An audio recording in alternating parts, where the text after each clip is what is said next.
저희 새로 재림기를 받아들이고 그 기쁨 속에서 지난날을 회고하면서 여러분들에게 간증하고 다니는 시우담비님, 때를 따라 비를 내리는 담비 같은 기도를 전하는 우리 시우담비님 모태속 자매를 소개해드리겠습니다.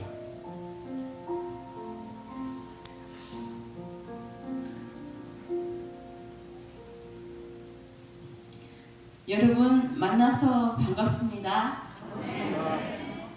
저를 보니까 어때요? 제가 뭐 하는 사람 같아 보여요?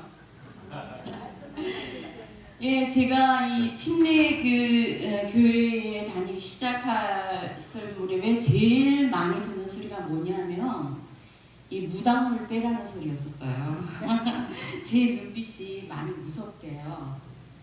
네, 근데 지금 요즘 만나시는 분들이 제 눈빛이 많이 부드러워졌고 또 좋아졌대요. 여러분한테 그렇게 보이십니까? 예, 고맙습니다.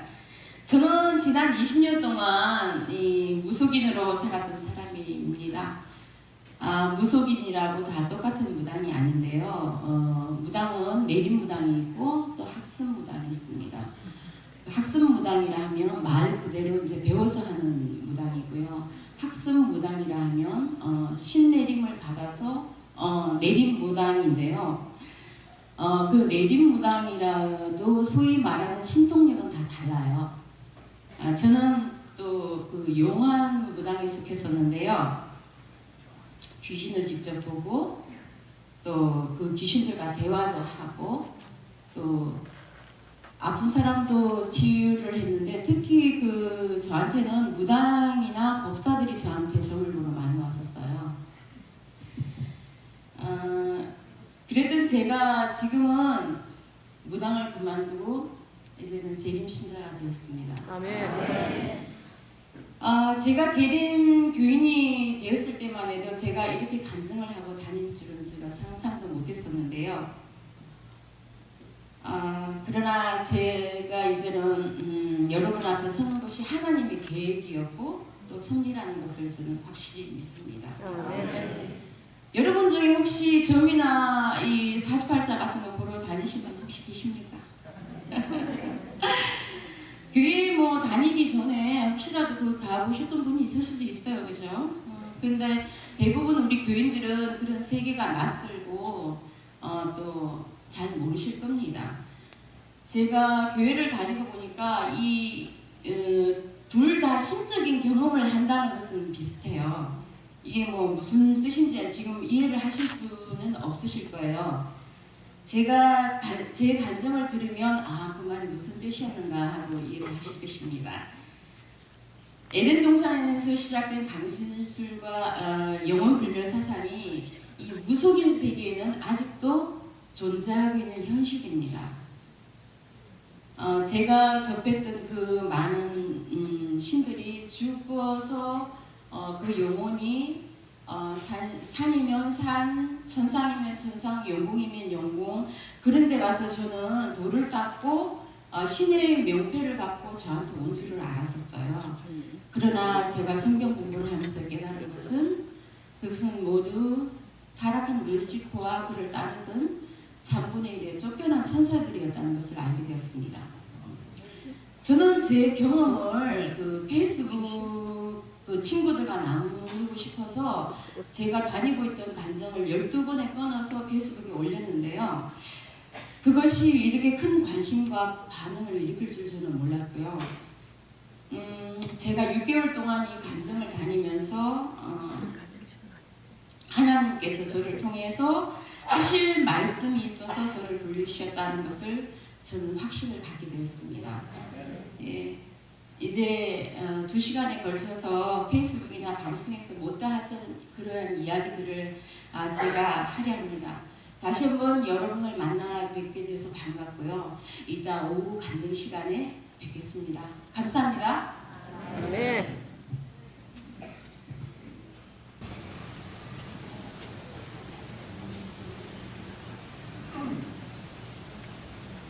안녕하세요. 점심 식사 맛있게 하셨어요? 네. 감사합니다. 지금 배가 불러서 지금 졸리실 시간인데 이렇게 많이 모여주셔가지고. 예. 저는, 페이스북에서 시우담비라고 한국 연합회 선교 부장님이신 이병주 목사님께서 시우라는 이름을 주셨어요. 그래서 이제 그게 떼시자 비우자 이래가지고 때를 맞춰서 내리는 비인데 순수 한국말로 우리말로 단비예요. 그래서 제가 이제 시우 단비라고 지금 예명으로 지금 하고 있는데요. 지금 충청 앞에죠. 그러니까 서충주 교회에 지금 출석을 하고 있는 노태숙입니다. 예. 근데 이게 여기 미국 땅에 와 있다는 게 아직까지 좀 실감이 안 나요. 사실은. 이렇게 저를 미국 땅으로 맨 먼저 초대를 해주신 우리 김신아 목사님 감사합니다. 그리고 김은호 장로님 그리고 여러 성도님들 정말 감사합니다. 저는 제가 이렇게 무당이 될 줄 몰랐잖아요. 정말 몰랐어요. 그리고 또 그 무당을 그만두고 재림신자가 될 줄은 더더욱을 몰랐어요. 그런데 이렇게 또 주님을 증거하는 막달라 마리아로 이렇게 될 줄은 꿈에도 몰랐습니다. 저를 지금까지 이끌어주신 우리 하나님 아버지께 영광을 돌리면서 성경 말씀 한 구절 읽고 시작을 하겠습니다. 나를 보내신 아버지께서 이끌지 아니하면 아무라도 내게 올 수 없으니 오는 그를 마지막 날에 다시 살리리라. 네. 저는 대구에서 이남 일녀의 막내딸로 태어났고요. 뭐 대학교도 다 대구에서 다 나왔고 전공이 유아교육학과라서 이제 꼬맹이들 가르치다가 소령인 남편을 만나서 두 딸을 둔 그런 가정의 평범한 주부였었습니다. 아마 무속인 중에는 자기가 원해서 무당이 된 사람은 아무도 없을 거예요. 지금 돌이켜 생각을 해보면 사탄 마귀가 저를 자기의 종으로 만들기 위해서 어렸을 때부터 저한테 공작을 해왔던 것 같아요. 저는 이상하게 어릴 때부터 이렇게 머리가 자주 아팠거든요. 뭐 병원에 가도 원인도 모르고 뭐 치료도 잘 안 되니까 진통제를 주거나 아니면 주사나 한 방 그렇게 줬던 것 같아요. 그리고 제가 이제 이남 일녀의 막내딸 글인데 우리 아버지께서 저를 무척이나 이뻐하셨어요. 그런데 그렇게 제가 의지했던 아버지께서 제가 이제 초등학교 옛날에는 국민학교라 그랬죠. 근데 그때 저 5학년 때 그만 아버지께서 간암으로 돌아가셨어요. 그때 아버지 돌아가셨을 때 제가 임종을 저 혼자 봤거든요. 그래서 어린 마음에 너무 그것이 큰 상처로 남아가지고 그때 당시에는 대구 시내였지만은 시골에 가는데도 그때 상여에다가 매고 그랬어요. 그게 너무 가슴 아프고 슬퍼가지고 아버지를 땅에 묻는 그 장례식을 더 이상 볼 수가 없는 거예요. 어린 마음에도. 그래서 제가 그걸 마저 보지 못하고 그냥 산길을 내려오다가 개울가에 앉아서 울다가 또 그렇게 다시 내려오다가 울다가 그렇게 했던 기억이 납니다. 이게 왜 제가 이 아버지 얘기를 드리냐면 사람이 무언가에 대한 염원이 깊어지면 그걸로 사탄 마귀가 적절하게 이용을 하더라고요. 그렇게 아버지를 그리워했더니 나중에는 제가 법당에 모신 신들 중에서 아버지께서 백마장군으로 저한테 오십니다. 나중에 되면은. 그리고 아까 말씀드린 대로 이제 27살에 결혼을 했지만 결혼 생활도 저는 평탄하거나 행복하지가 못했어요. 왜냐하면 툭하면 시댁 식구가 저한테 와가지고 떼거지로 와가지고 저한테 온갖 행패를 다 부리는 거예요. 그때 제가 그 무렵에 그 앓던 두통이 점점 더 심해져가지고 이 진통제를 아주 달고 살았는데요. 병원에 가서 여러 진단도 받아보고 검사도 해봤지만 원인도 모르고 이유도 모르는 거예요. 정상이래요, 병원에 가면. 그래서 제가 의정부에 살 때 가끔씩 점을 보러 갔어요. 행복하게 잘 사는 사람이 점을 보러 가겠습니까? 그죠? 힘드니까, 안 풀리니까 혹시나 하고 점을 보러 가게 되는 거예요. 여러분 중에 호기심 때문이라도 무당을 찾아가거나 점이나 사주팔자 같은 거 절대로 보지 마세요. 지금 제가 생각을 해보면 그때 제가 그 무당집을 드나든 것이 제가 무당이 되지 않았나 지금 그렇게 제가 생각을 하거든요. 각 시대의 대쟁투 558쪽을 보면 우리가 금지된 땅에 들어가면 사탄이 우리의 의지를 사로잡게 되고 결국 그 힘에서 벗어날 수 없게 된다고 했습니다. 사람이 미래가 불안하고 궁금하니까 물어보는 건데 일단 그러한 습관이 들면은요, 그 자기 자신의 판단이나 선택은 없어요. 무당이 어느 날 안 좋으니까 피해라 그러면 그러거든요. 좋은 거는 뭐 안 믿어도 상관없지만 우리 무당 시절 때 나쁘다고 얘기하는 거는 꼭 지키십시오. 꼭 나쁜 일은 일어납니다. 이렇게 얘기했기 때문에 안 좋다 그러면 그걸 다 조심하게 되잖아요. 그래서 내 생각이나 내 의지는 없어지고 그 무당이 하는 말에 다 따라가게 되는 거예요. 그게 종이 되고 마는 겁니다. 제가 무당집에 들어가니까 무당이 그래요. 제 앞에 조그마한 동자가 앞으로 서서 걸어 들어온다는 거예요. 그러면서 그 무당이 하는 얘기가 일신의 동자다. 그게 무슨 말씀이세요? 그랬더니 제 형제간이라는 거예요. 무슨 얘기예요? 저는 위에 오빠 둘 다 살아있는데 그리고 이남 밀려요. 그랬더니 무당이 하는 얘기가 아니래. 집에 가서 엄마한테 물어보래요. 그래서 이제 엄마한테 여쭤봤죠. 그랬더니 하시는 말씀이 정말 죽은 오빠가 있었다는 거예요. 옛날에는 시골에 그 이제 할아버지, 할머니, 그리고 큰아버지, 큰엄마, 그리고 아버지하고 엄마가 같이 사는 거예요. 이렇게 분가를 못하고 한 집에서. 그렇게 살다가 보니까 이제 둘째 오빠가 태어나서 한 막 4년, 4살이 들어가는 해 무렵에 그때는 한국 나이랬죠. 그러니까. 근데 큰 집에 그 큰 오빠가 그만 실수로 돌로 오빠의 머리를 때렸다는 거예요. 그때가 1950년대인데 더군다나 시골에 아주 그 호롱불 켜던 시절에 무슨 병원이 있어서 가겠습니까? 약이 있어요. 뭐 약국이 있기를 하겠어요. 시골인데 옛날 그때 1950년대에 만병통치약이 있잖아요. 된장. 에? 무슨 일만 생기면 다 된장 발랐잖아요. 그때는. 나이 드신 분들은 다 아실 거예요. 그래서 된장을 발라줬더니 며칠 앓다가 경기를 하고 죽었대요. 그래서 무당이 하는 얘기가 그렇게 머리를 다쳐서 죽은 오빠가 저한테 와 있기 때문에 제가 평소에 그렇게 머리가 아프다는 거예요. 이게 바로 무병 또는 신병이라고 하는데요. 그러면서 무당이 하는 얘기가 저한테 와 있는 신을 제가 신굿을 해서 무당이 되지 않으면 저한테 와 있는 신들이 제 딸한테로 간다는 거예요. 세상에 어느 부모가 나 무당 안 되려고 자기 자식을 무당 만들 부모가 어디 있겠습니까? 그죠? 그래서 어쩔 수 없이 저는 이제 무당길을 가게 돼요. 이제 의정부에서 살 때 이제 엄마마저도 간경화로 그만 돌아가셨어요. 그때도 제가 엄마 돌아가시는 것도 제 혼자 임종을 봤어요.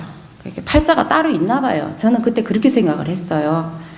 그러니까 부모님도 다 저 혼자 임종을 받기 때문에 부모의 제사를 제가 받들어야 되나 보다. 저는 그렇게 생각을 했었죠.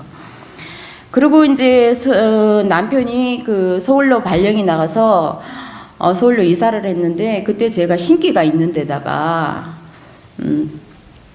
이 남편과의 결혼 생활도 원만하지 못해서 끝내 이제 이혼을 하게 돼요. 그래서 저는 혼자 살면서 절을 다니기 시작을 했는데요. 양평을 가면 거기 용문산이 있어요. 그 이제 제일 유명한 용문사라는 절도 있지만 그 반대편에 가면 산화사라고 고려 때부터 있던 자그마한 절이 있어요. 그래서 한적하고 조용해서 저는 거기 절을 다니면서 기도를 조금씩 하고 그랬었거든요. 그냥 간단하게 그냥 불교 신자 정도로만 했죠. 근데 어느 날 그 주지스님이 아이 보살님 그러시는 거예요. 절에서는 여자분 보고 다 보살이라 그래요. 그래서 아 왜요 스님 그랬더니 하시는 말씀이 아니 보살님은 팔자가 천둥 좌수 팔자시네요 이러는 거예요. 아니 스님 아니 도대체 이거는 무슨 무당한테 가라면 무당한테 되라지 또 스님은 또 무슨 뭐예요 그건 또 그랬더니 말 그대로 하늘 아래 등불을 밝혀놓고 제가 혼자 앉아서 빌어야 되는 팔자다. 그만큼 제 팔자고 외롭고 고독하고 쓸쓸한 팔자라는 거예요. 참 뭔 놈의 팔자가 그런지. 그때부터 저는 이제 집에서 매일 108배를 하면서 이제 빌었어요. 그때는 이혼을 갓하고 나와서 이제 사업을 해서 돈도 좀 꽤 많이 벌었어요. 정말 꽤 많이 벌었습니다. 그러다가 이제 제 사촌 여동생이 홍대 미대 나와가지고 논현동에 갤러리 메이를 했어요. 관장이었죠. 그러니까 제가 거기다 돈을 투자해서 아트샵을 인수를 했어요. 이제 작가들의 작품을 이제 판매를 했는데요.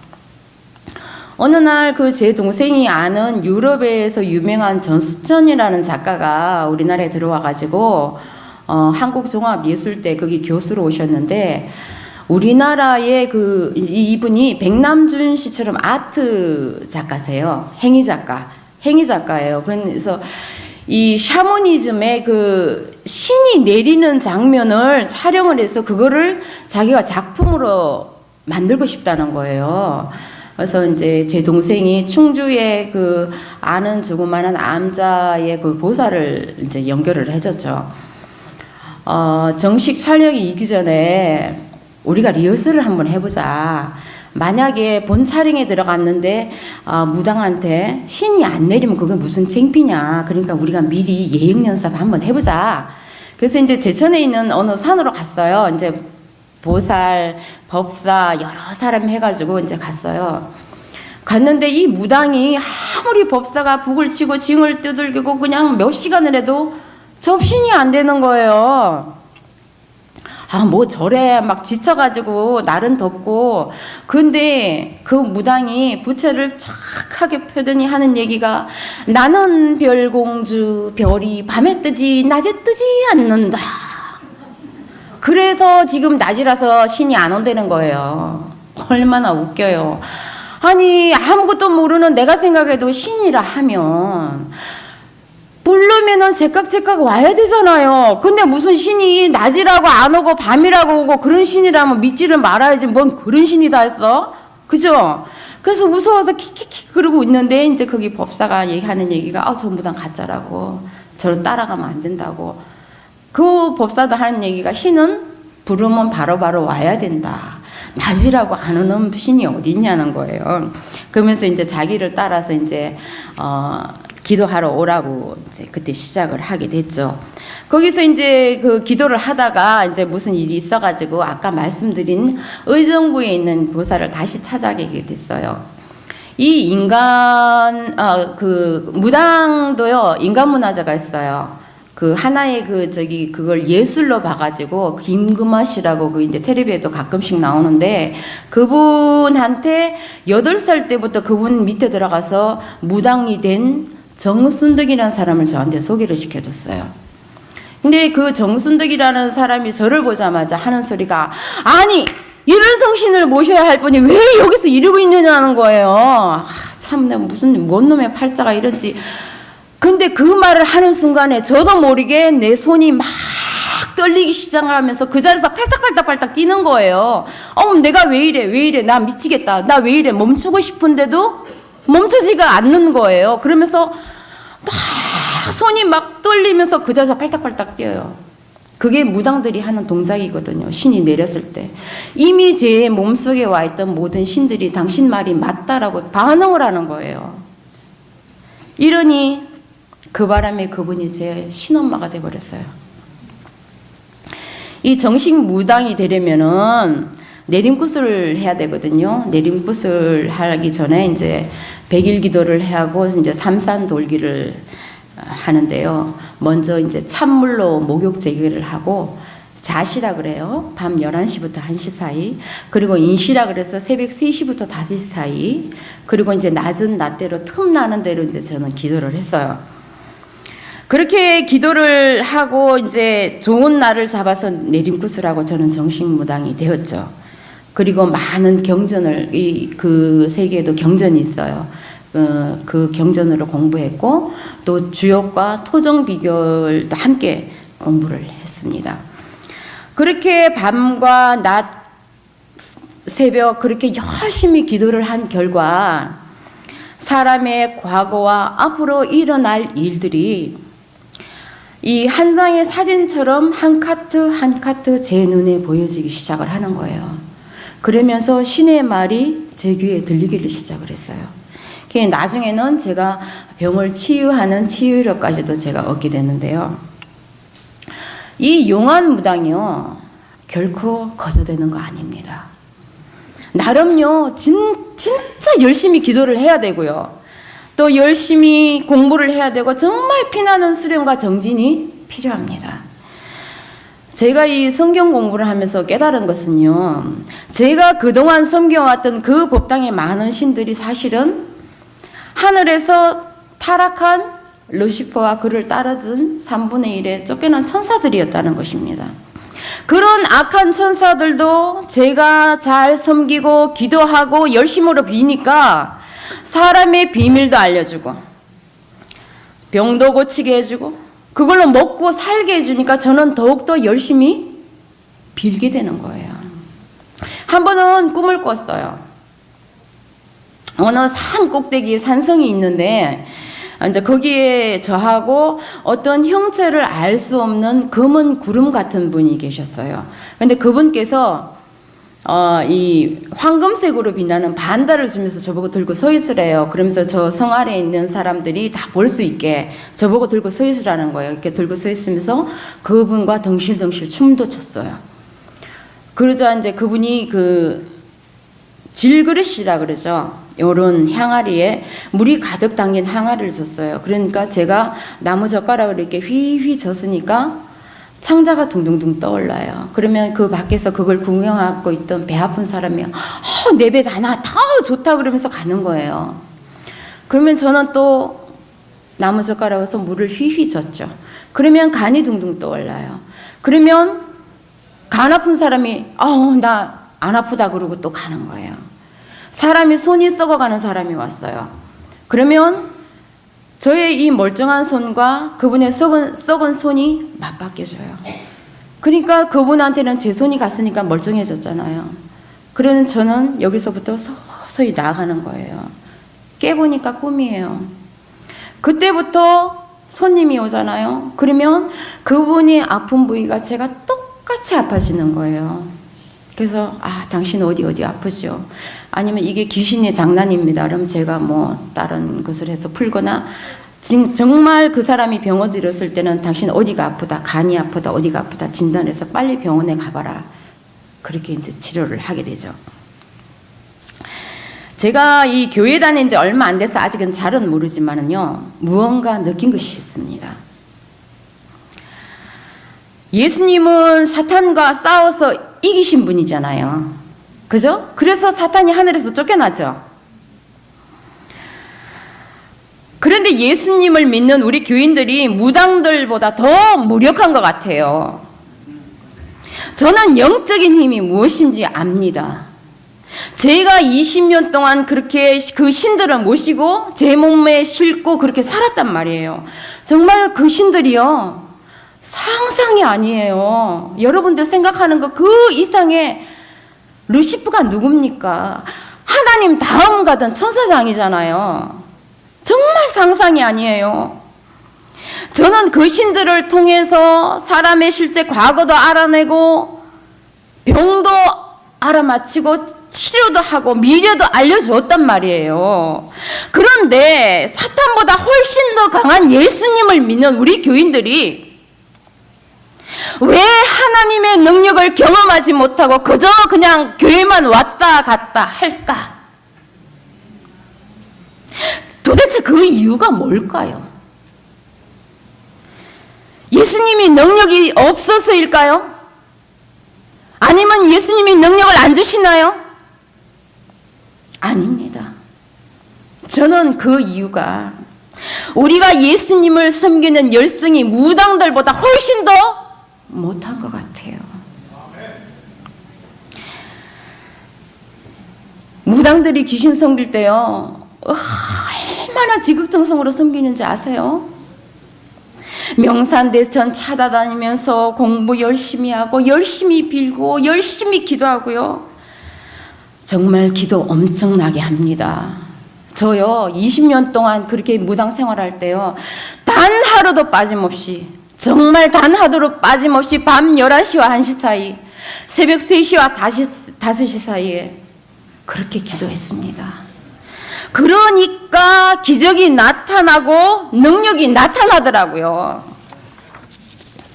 누가복음 9장 1절 2절에 보면 예수님이 12제자를 파송하실 때 모든 귀신을 제어하며 병을 고치는 능력과 권세를 주시고 하나님의 나라를 전파하며 앓는 자를 고치게 하셨다고 했습니다. 저는 지금 교회 안에서 이러한 일들이 일어나야 된다고 저는 믿습니다. 우리가 예수님을 참으로 믿고 그분의 말씀을 연구하고 열심히 기도하면 교회에 큰 부흥이 일어나고 기적이 일어날 것이며 우리가 겪고 있는 대부분의 문제가 다 해결될 것이라고 저는 믿습니다.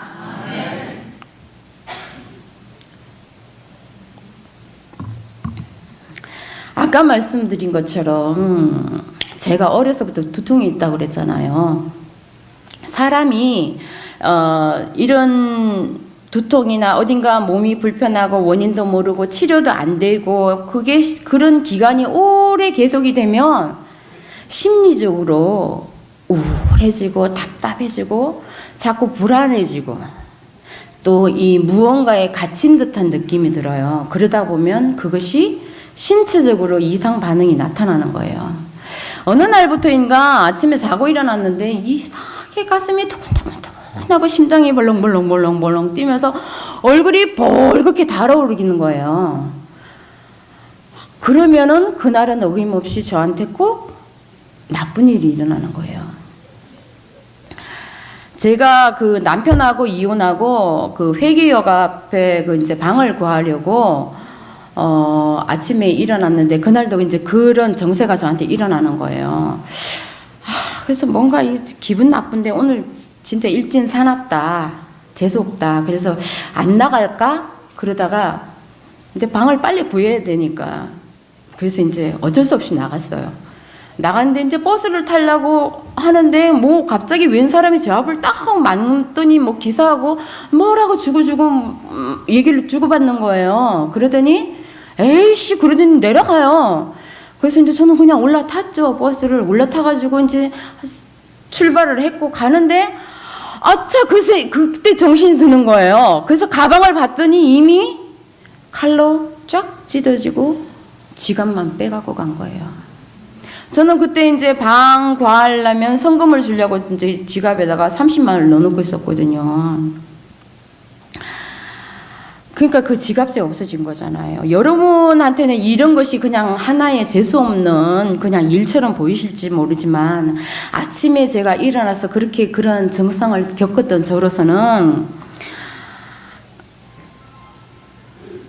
굉장히 마음이 안 좋은 거예요. 사탄 마귀는 이러한 질병으로, 두통으로, 또한 이러한 나쁜 불행한 일로 저의 마음을 흔들어 놓고 또 서서히 저를 장악해 가기 시작을 하는 거예요. 어느 날인가 이제 집에서 이제 TV를 보고 있는데요. 어머, 제 앞에 어떤 할아버지가 보이는 거예요. 근데 그때 이제 제가 이제 절을 다니고 있었기 때문에 절의 스님들은 이제 단전호흡, 복식호흡을 하고 앉거든요. 그래서 이제 저도 이제 좌정을 하고 앉아죠. 앉아서 할아버지 누구세요? 참 간땡이도 부었죠.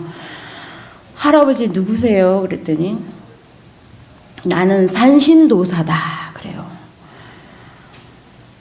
그래서 무슨 일로 오셨는데요? 그랬더니 하는 얘기가 나는 너의 3대조 할아버지다.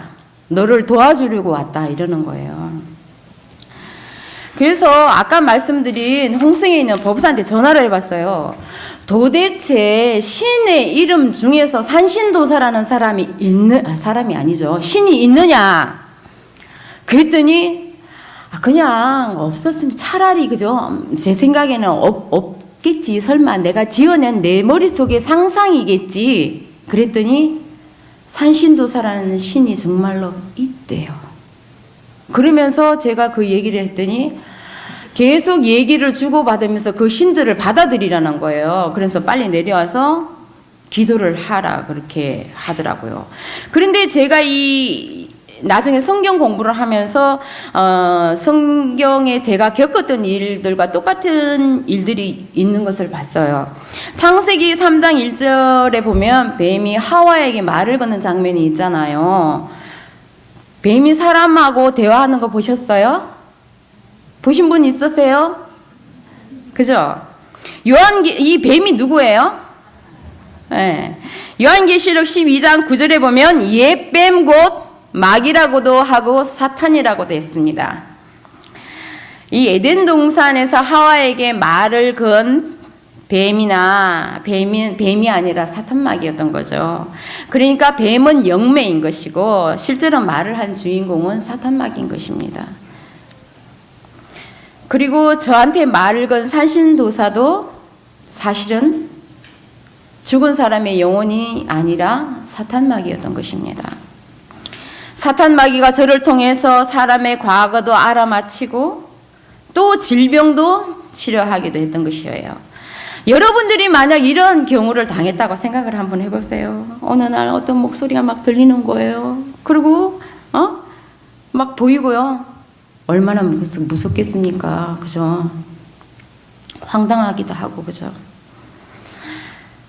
평범한 가정주부가 그거 하나 봤다고 무당 되라 그런다고 제가 무당이 될 수 있겠습니까? 그죠? 그래서 거부했어요. 아니 잘 나가던 사모님이 내가 미쳤다고 저기 하겠어요? 안 했어요. 안 한다 그랬더니 사탄인 저를 더욱더 힘들게 하는 거예요. 그러면서 사탄은요 절대로 자기의 사람이라고 생각하면 그 소나기에서 절대로 벗어나게 안 합니다.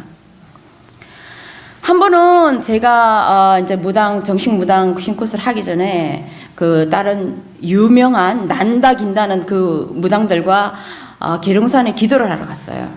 큰 바위 앞에서 이제 부채방울을 들고 서 있는데 이쪽 뒤에 요런 바위에 어떤 할아버지가 이렇게 앉아 있는 거예요. 그래서 길다란 지팡이를 짚고 앉아가지고 이마도 일반 우리하고 달라요. 볼록볼록 이렇게 나왔어요. 기형이야 완전히. 내가 보니 내 눈이 미쳤나.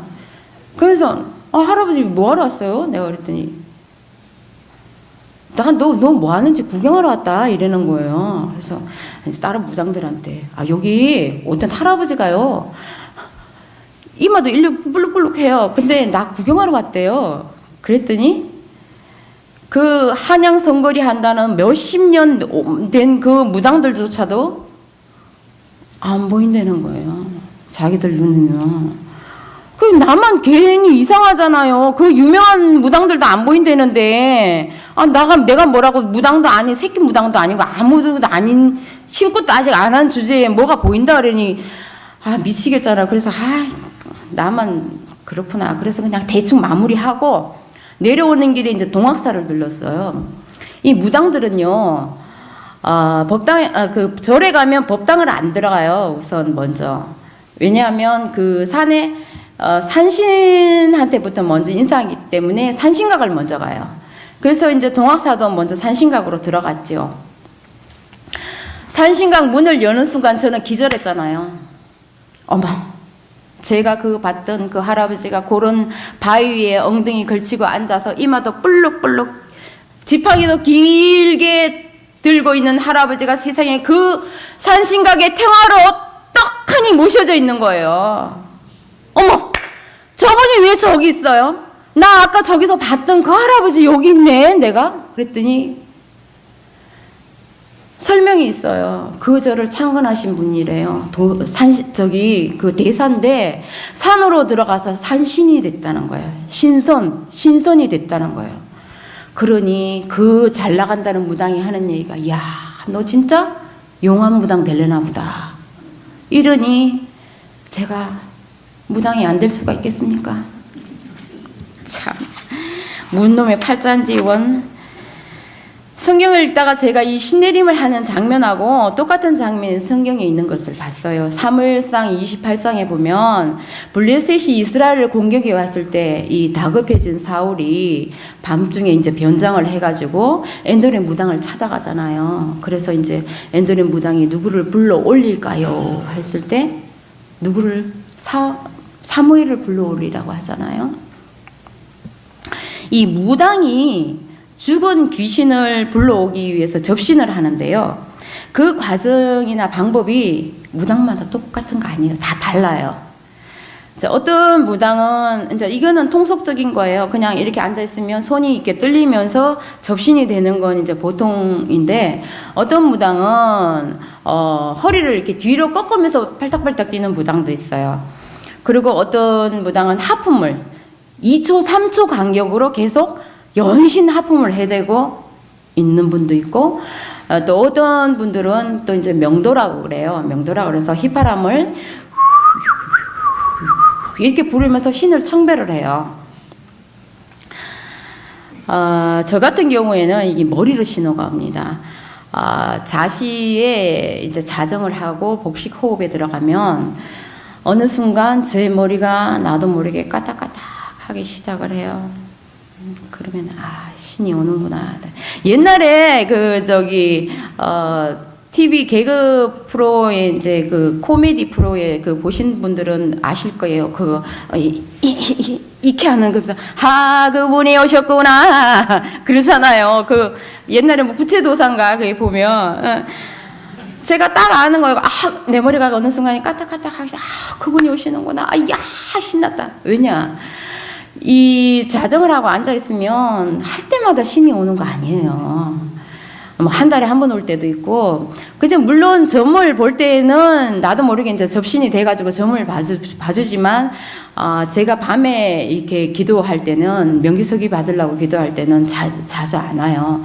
한 번씩 그렇게 오면, 야, 이제 한 달은 내가 그냥 앉아서 점사를 봐줄 수가 있겠구나. 저는 그렇게 하는 거거든요. 그리고 이 무당들은요, 이 어깨나 머리로 신이 강림을 한다고 믿어요. 그래서 남들이 무당의 어깨나 머리를 절대 못 만지게 해요. 왜냐하면 거기가 남들이 만지게 되면 부정을 타서 신이 강림을 안 한다. 그래서 자기가 영험하지 못하게 된다. 이래서 절대 못 만지게 하는데요. 그래서 저도 역시나 20년간의 습관이 무서운지라 제 몸에 누구도 손을 대지를 못했어요. 근데 이 재림교회에 덕하니 나오고 나니까 참 얼마나 어렵든지 전부 앉는 거야. 엄마 전부 앉는데 어머 앉지 마세요 소리도 못 하겠고. 근데 지금 이제 1년 되고 나니까 이제 제가 먼저 앉습니다. 이제 재림 신자 다 됐어요. 이제 저도. 손님이 점을 보러 오잖아요. 그러면 그 사람의 조상이 제 눈에 먼저 보여요. 그리고 이제 악령이 저를 영매로 해서 손님의 죽은 조상 똑같이 흉내를 내고 목소리도 흉내를 내고 그렇게 몸동작이나 습관이 똑같이 하는데 왜 그것이 가능한가 제가 성경책을 봤더니 그 이유를 깨달았습니다. 마태복음 18장 10절에 보면 어린 아이라도 그의 천사가 하나님의 얼굴을 항상 뵙는다고 했습니다. 사람마다 그를 따라다니는 선한 천사와 악한 천사가 있는데 그들이 평생을 한 사람을 따라다니기 때문에 그들의 과거를 다 알고 있고 그들의 행동이나 목소리까지도 다 흉내를 낼 수 있는 것이에요. 지금 이 순간에도 여러분들은 느끼실지 못 느끼실지 그건 모르지만 사람은 악령의 지배를 받든지 아니면 성령의 지배를 받든지 이 둘 중에 하나입니다. 산상본 52페이지에 보면 하나님의 뜻을 무시함으로써 그들은 하나님과 사람의 원수인 사탄의 편에 가담을 하고 있다고 했습니다. 그러니까 우리가 하나님의 뜻을 무시할 때마다 내가 원하든 원치 않든 사탄의 지배 아래에 있는 것입니다. 에덴 동산에서 뱀이 말을 한 것이나 엔돌의 무당이 사무엘을 불러온 것이나 제가 신내림을 받은 것이나 다 모두 사탄 마귀와 타락한 천사가 영매를 매개로 한 것이지요. 몸이 죽더라도 영혼은 살아있다. 는 영혼 불멸설은 사탄이 만든 최고의 걸작품입니다. 하나님께서는 선악과를 먹으면 정령 죽으리라 그랬잖아요. 근데 사탄은 뭐라 그랬습니까? 결코 죽지 아니하리라. 그런데 선악과를 딱 먹은 결과 어떻게 됐습니까? 죽었잖아요. 그래도 사탄은 여기서 물러나지 않았어요. 그래, 몸은 죽는다. 그건 나도 인정한다. 그러나 영혼은 살아있다. 이래서 영혼 불멸설이 만들어지고 온 세상에 퍼지게 된 것입니다. 이 영혼 불멸설은요, 사탄에게는 자기 생명이 달린 것이에요. 만일 그것이 무너지게 되면 사탄의 거짓말은 온 천하에 드러나게 되는 것이고 더 이상의 설 자리가 없게 되는 것이에요. 그래서 사탄은 다른 어떠한 교리보다도 이 영혼 불멸설에 관한하는 열중을 했고 또한 이 영혼 불멸설에 관한한 성공을 했습니다. 지금 대부분의 이방 종교뿐만 아니라 개신교까지도 영혼 불멸설을 믿고 있잖아요. 예. 사람 죽으면 지금 지옥에 가서 꺼지지 않는 불에서 지금 계속 타고 있어요. 개신교도 그렇게 지금 하고 있잖아요. 그런데 왜 천주교 신부였던 마틴 루터가 천주교의 반기를 들고 종교개혁을 했습니까? 면죄부 판매 때문이에요. 면죄부 판매가 뭐예요? 사람이 죽으면 그 영혼이 연옥에 가 있다. 그래서 그 사람이 후손이 돈을 주고 면죄부를 사게 되면 그 돈이 동전 저금통에서 떨어지는 땡그랑 소리와 함께 그 사람의 조상의 영혼이 연옥에서 천당으로 간다. 루터는 이러한 영혼 불멸 사상에 기초한 면죄부 판매를 반대를 했고 또 이것이 종교개혁의 시발점이 된 것이잖아요. 성경은 죽은 사람의 영혼에 대해서 분명히 말을 합니다. 에스겔 18장 4절에 범죄하는 그 영혼이 죽으리라. 몸만 죽는 것이 아니라 그 영혼이 죽으리라. 몸은 죽었지만 그 영혼은 살아있다는 영혼 불멸설은 사탄이 만든 거짓말입니다. 제가 지난 20년간 무속인으로 살아온 것은 이러한 거짓말에 속은 것이죠. 이제라도 하나님의 은혜로 그러한 거짓말을 깨닫고 또 진리를 알게 된 것이 얼마나 다행이고 다행인지 모르겠습니다. 어떤 분들은 이런 신통방통한 능력을 부러워하는 분도 있어요. 대놓고 그래요. 미래도 알 수 있으니까 얼마나 좋지 않냐고. 참. 그러나 그것은 여러분이 사탄의 정체를 정말 몰라서 하시는 말씀이세요. 사탄은요, 사람을 실컷 이용해놓고 결국 그가 주는 결과는 너무도 비참합니다. 무속인으로 사는 게 어떨 것 같습니까? 사실 무속인도 사람이에요. 제일 힘든 게 외로움이거든요. 무속인은요, 24시간 신의 지배하에 있는 거 아니에요. 뭐 어떤 분은 그런다고 생각을 할지 모르는데 만약에 24시간 신의 지배하에 있으면은 내 생각이나 내 영혼은 없으면 그런 건 정신병원에 가야 돼요. 근데 내가 원해서 무당이 된 거 아니잖아요. 어떤 사람은 또 무당이 직업이라는 분도 계세요. 직업이라 하면 내가 싫으면 사표 내고 다른 데로 옮기면 되는데 이거는 내가 싫든 좋든 콘으로 몰려서 어쩔 수 없이 무당이 됐고 내가 죽을 때까지 평생 가야 되는 것이 무당인 것입니다. 평소에는 일반인과 똑같아요. 그래서 뭐 일반 사람들하고 똑같이 놀고 싶기도 하고 뭐 재미있게도 살고 싶은데 그래서 한 남자를 만났어요. 이혼을 하고 나서 시간이 흐르고 남자를 만났는데 그런 세계에 있는 사람이 어디 온전한 사람을 만나겠습니까? 그죠? 이렇게 턱하니 보면 왠지 나의 생각을 읽어낼 것만 같아서 눈도 못 마주치는 거야. 남자들이.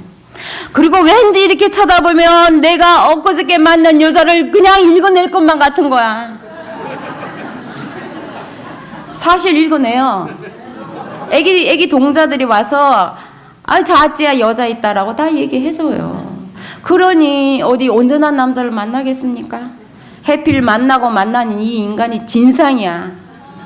아이고 참 진상 중에 진상을 만났습니다. 술에 노름에 폭력에 이제는 안 되니까 자기보다 25살 어린 여자를 턱하니 내 앞에다 앉혀놓고 셋이서 같이 살잡디다. 이혼했지. 자식들과도 떨어졌지. 좀 의지해보려고 남자라고 만났더니 속만 썩이지. 저는 점점 더 황폐해져 갔고 저는 점점 더 독해지고 너무 힘들어서 그만 죽으려고 약을 먹었습니다.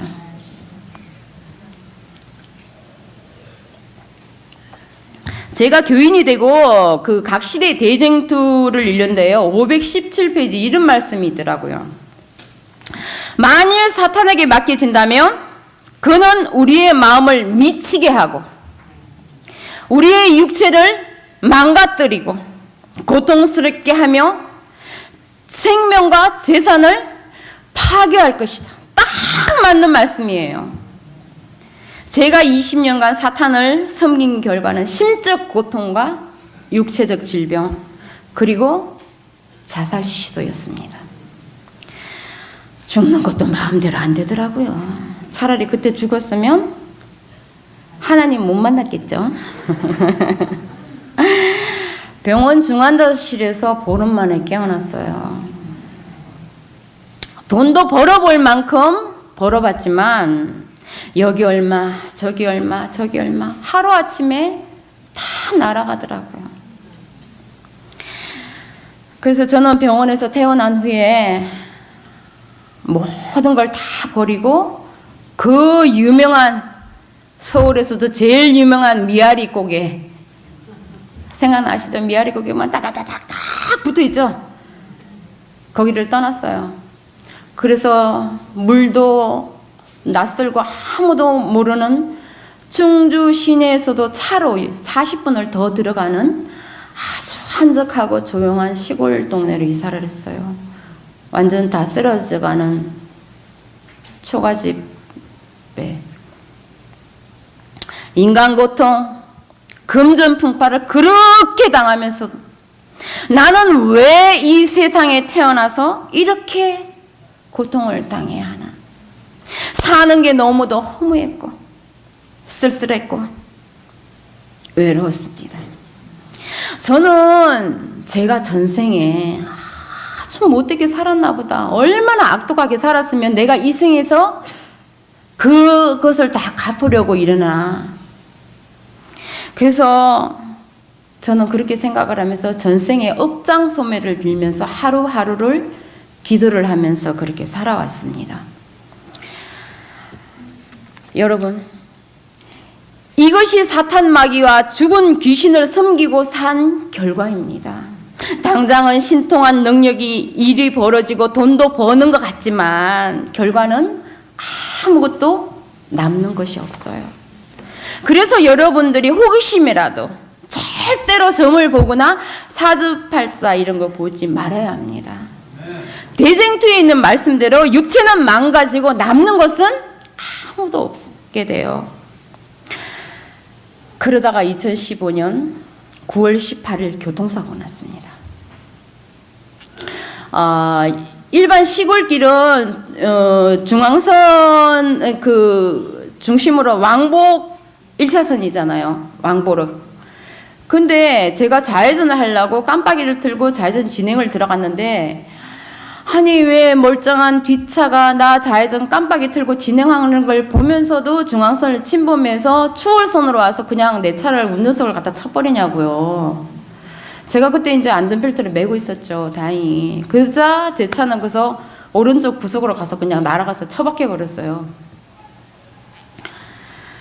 그때 안전벨트를 매고 있었기 때문에 이 왼쪽 머리에 내진탕이었습니다. 그리고 왼쪽 어깨에 타박상, 이 허리 쪽으로 타박상을 입고 한 달 반을 병원에 입원해 있었어요. 그 이제 퇴원을 해가지고 석 달 동안을 한방병원에서 치료를 했지만 교통사고라는 것이 쉽게 치료가 안 되더라고요. 지금까지도 저는 한 번씩 이렇게 어깨가 아프면 이 머리까지 치고 올라가는데요. 진통제를 3알, 4알을 먹어야 겨우 진정이 되는 거예요. 제대로 이 팔을 쓸 수가 없어요. 그러면서 제가 제일 당황스럽고 화가 나는 게 뭐냐면, 아니 명색이 내가 무당인데, 에? 남들 점쳐주고 앵매기도 하고 굿도 해주고 잘 나간다는 무당인데 왜 그 법당에 그 많은 신들이 나 사고 날 것을 몰랐을까? 왜 알려주지 못했는가? 내가 20년 동안 내 목숨보다도 더 소중히 여겼던 그 법당의 많은 신들이 왜 나 사고 날 것을 막아주지 못했는가? 그러한 신들이라면 앞으로 내가 당신네들은 뭘 믿고 오는 손님에 대해서 당신네 말을 내가 얘기를 해줄 수가 있느냐? 그런 사고 하나 못 막아주는 신들이라면 저는 회의가 오기 시작을 했습니다. 저는 혼란에 빠졌고 그 법당에 모시는 신들에게 계속 빌었어요. 제 손에 확실한 믿음을 주십시오. 그러나 아무런 대답이 없어요. 계속 빌었지만 아무런 응답이 없어요. 그래요? 좋습니다. 나는 내 손에 확실한 믿음을 줄 때까지 난 당신네들 못 모셔. 그러면서 저 2015년 12월 28일 법당을 함부로 손대면 다치거나 죽는다는 금기사항을 깨고 제 손으로 다 끄집어내서 마당에 휘발유 끼얹고 불태워버렸어요.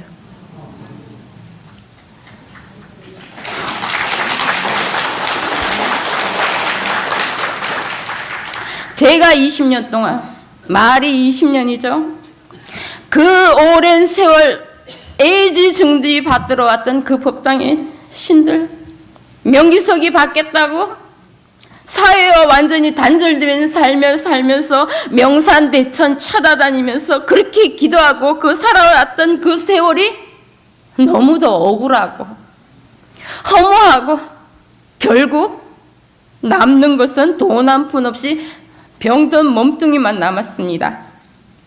거기다가 법당까지 불태우고 나니까 앞으로는 뭘 해먹고 살아야 하나는, 배운 게 도둑질이라고, 할 줄 아는 거는 점 보는 것밖에 모르는데 뭘 해먹고 살아야 하나. 법당까지 불태웠는데 1월달 한 달은 정말 미쳐버릴 것 같고 정말 한마디로 귀신들과의 대쟁투였었습니다.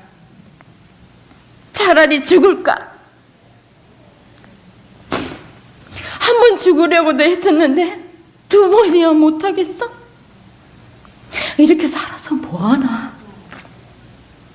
죽기 아니면 살기가 아니라 나한테는 죽기 아니면 죽기다. 그때는 정말 저는 죽음밖에 생각할 수가 없었습니다. 점점 지쳐가고 고통 속에서 헤매일 때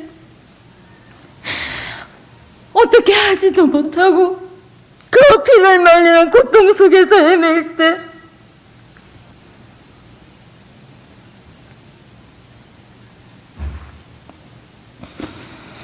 그때 제 속 깊은 곳에서 올라오는 한 소리가 있었습니다.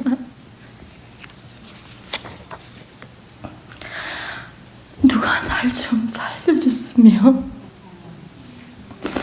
누가 날 이 고통 속에서 날 좀 꺼내줬으면.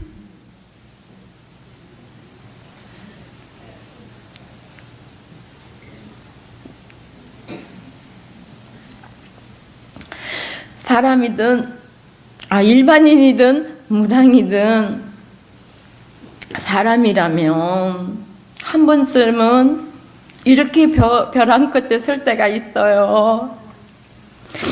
저는 그때가 우리가 전도할 수 있는 가장 소중한 시간이라고 저는 생각을 합니다.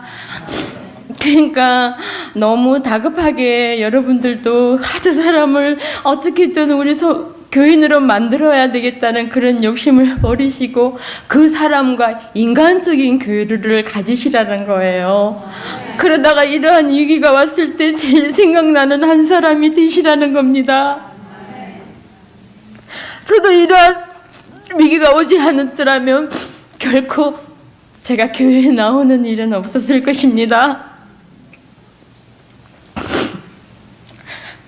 근데 갑자기 그런 생각이 드는 거예요. 내가 금기사항을 깨고 이렇게 법당을 볼 때였는데 이 귀신들이 또 나한테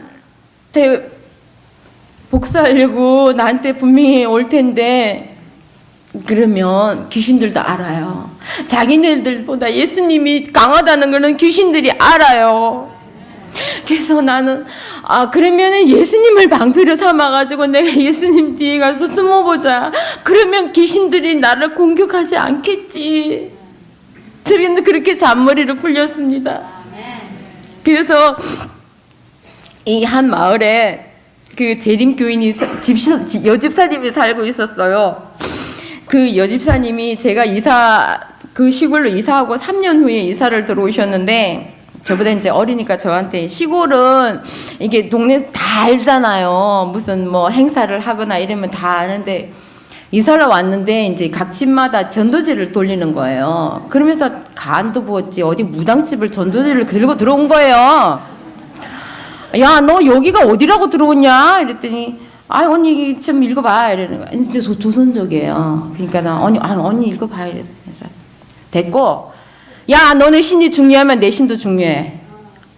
그러니까 그때는 제 이 눈빛이, 이제 지금 하시는 분들도 얘기했지만 처음에 이 눈빛이 장난이 아니었거든요. 근데 더 했어요. 그때는 사람들이, 남자들도 제 앞에서는 쟤하고 눈을 안 마주치려고 그랬을 정도였어요. 앞으로 너네 신이 중요하면 내 신도 중요하니까 이런 거 가지고 종교 얘기하려면 내 집에 오지 말아라. 딱 선을 그었어요. 그랬더니 언니 오늘 저녁 먹으러 갈까? 그래 가자. 왜? 무당한테는 함부로 친하게 지내는 사람 없어요. 자기네들이 답답해서 물으러는 오지만 묻고 나면 그만이야. 언제 봤냐. 그러니까 나를 상대해주는 사람이 없는 거예요. 그래서 단지 나는 그 불러주는 것이 고마워서 그래 가자. 언니 오늘 우리 목욕 가는데 갈래? 바로 그 산만 넘으면 온천이 있어요. 갈래? 그래 가자. 그렇게 한 3년이 지난 거예요. 또 3년 만에 제가 법당을, 그래서 그 얘가 생각이 나는 거야. 그러면서 그때 제가 환영을 받았어요. 어떠한 환상을 봤어요. 제가 그 재림교회를 찾아가가지고 그 맨 뒷좌석에 앉아가지고 목사님 설교를 듣고 있는 환영을 본 거예요. 그래서 그 집사를 불렀어요. 내가 일요일에서 법당을 불 때였으니 목사님을 나한테 한 분을 소개시켜달라고. 그랬더니 때마침 영남합회에서 막 은퇴를 하신 김대송, 성 말고 송 목사님을 이제 저한테 이제 어떤 분은 또 김대송, 그러니까 김대성 목사님의 그 한국연합회 회장님 말고요. 근데 그분이 옆 동네로 이사를 오셨는데 집을 새로 지었어요. 근데 이사를 한 지 한 열흘? 보름? 이렇게 됐나? 막 이사를 오신 거예요. 근데 그분한테 이제 제가 이제 소개를 받았는데, 참 이 하나님의 섭리가 대단한 게, 제가 이 교통사고 보상금으로 이제 돈은 다 날려 먹었으니까 돈이 없잖아요. 300만 원을 받았어요. 보상으로. 그냥 치료비만 대주고. 그걸로 딱 그때 돈을 받은 거예요. 그래서 260을 주고 13년 된 중고차를 하나 샀어요. 20만 킬로를 뛴 거를 사가지고, 왜냐 시골에는 하루에 시내버스가 4번밖에 안 다니고 그 옆마을을 가려면 1시간을 걸어가야 돼요. 차가 없으면 어디 움직이질 못해요. 그걸 사가지고 그날부터 성경 공부를 하러 다니기 시작한 거예요. 그 목사님한테. 그래서 저 그 차는 너무너무 저를 교회를 다니게 해준 고마운 차에 하나님이 주신 선물이에요. 그래서 이제 그 목사님한테 가가지고 저는 제 자신에 대해서 자존심이 너무너무 강해서 남들한테 요만한 소리도 안 하고 살거든요. 근데 그 앞에서 내 속에 모든 걸 다 틀어놓고 엉엉 울면서 매달렸어요. 목사님, 저 이러다가 정말 죽을 것 같습니다. 저 좀 살려주십시오. 하고 울면서 매달렸습니다. 그때 목사님께서는 참 멀리도 돌아오셨습니다. 그렇게 얘기하시더라고요. 그래서 저는 그때부터 매일 2시간씩 성경 공부를 하면서 또 그때 김재송 목사님이 살아남는 이들이라는 책을 주셨는데 그 책을 읽으면서 제가 그렇게 법당에 모셨던 그 신들이 루시퍼와 타락한 쫓겨난 3분의 1의 천사들이라는 거 알고 나니까 왜냐 내가 그 집에서 그냥 살고 있거든요. 그 집이 도깨비터에다가 항상 그 신들이 나를 귀신들이 공격할까 봐 무서워서 돈이 있어야 다른 데로 가는데 이사 가지도 못하고 그냥 그 집에서 살고 있는데 그걸 알고 나니까 그 집이 안 무서워지는 거예요. 교회 다니면서 제가 다니기 시작하면서 저의 믿음도 자라나기 시작을 했습니다. 저는 제가 머리를 잘 굴려서 예수님을 방패막이로 내가 그 뒤에 숨어보자라는 잔머리를 굴린 줄을 알았습니다. 그러나 요한복음 6장 44절에 나를 보내신 아버지께서 이끌지 아니하면 아무라도 내 앞에 예수님 앞에 올 수 없으니 오는 그를 내가 마지막 날에 다시 살리리라. 내가 머리를 잘 쓴 것이 아니라 하나님 아버지께서 친히 나를 살리시려고 이 먼지보다 못하고 20년 동안 사탄의 종이 되어 살아온 저를 먼저 발견하시고 예수님 앞으로 이끄셨다는 것을 제가 알게 되었습니다.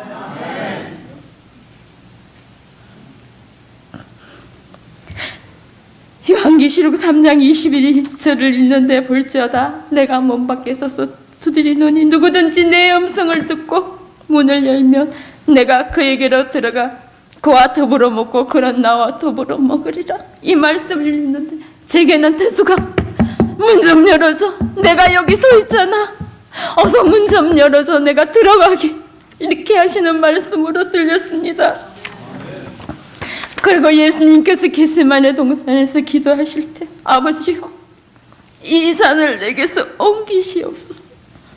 그러나 제 원대로 마옵시고 아버지의 원대로 하옵소서. 예수님께서 지난 20년 동안 귀신을 섬기고 하나님을 등지고 살았던 저를 구원하시려고 이런 엄청난 범민과 고통을 당하시면서 십자가에 못 박히셨구나. 그리고 다 이루었다. 그분이 내 죄를 위해서 나의 구원을 위해서 내 영혼의 자유를 위해서 이렇게 다 이루어 놓으셨구나. 그래서 저는 마음의 문을 활짝 열고 예수님을 영접하게 되었습니다.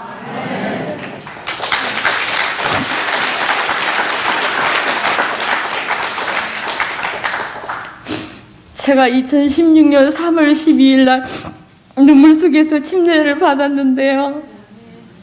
침례 받을 때 고린도후서 5장 17절에 그런 중 누구든지 그리스도 안에 있으면 새로운 피조물이라. 이전 것은 지나갔으니 보라 새 것이 되었도다.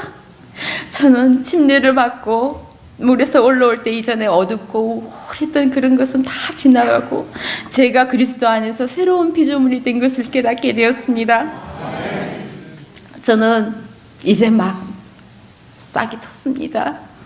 그 전에 어둠에 속했던 옛사람은 죽고 새로운 그리스도인으로 다시 태어난 것이죠. 아직은 뿌리가 미흡해서 바람이 불면 쓰러질 수도 있고요. 또 새가 와서 주워 먹을 수도 있고 가시덤불에 막아서 더 이상 크지를 못할 수도 있지만 그러나 잠언 18장 10절에 보면은 여호와의 이름은 견고한 망대라. 의인은 그리로 달려가서 안전함을 얻는다고 했습니다. 힘들 때마다 낙심할 때마다 게을러질 때마다 주님께로 달려갑니다.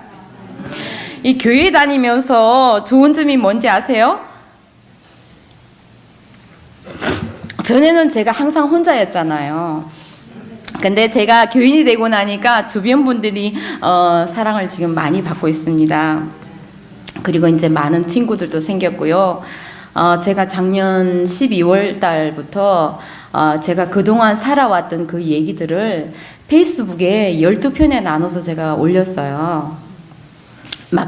현대판 막달라 마리아라는 제목으로 올렸는데, 저는 제 간증이 이렇게 많은 분들이 열광을 해주실 줄은 몰랐습니다. 천수답의 새벽 묵상에도 출연을 했고요. 또 한국연합회 선교부 정상회 위성방송에도 이제 출연을 했습니다. 7 귀신이 들렸던 막달라 마리아처럼 사탄에게 사로잡혀서 20년을 살던 저를 하나님께서 불러주셨고 또 구원해 주시고 하나님이 딸로 이제 삼아 주셨는데요. 이렇게 여러분의 사랑을 받게 해주시고 이제는 이렇게 하나님의 사랑을 증거하며 살게 해주셔서 감사합니다. 여러분의 기대에 어긋나지 않게 살도록 열심히 살기로 결심을 하면서 일부 간증을 마치겠습니다. 감사합니다.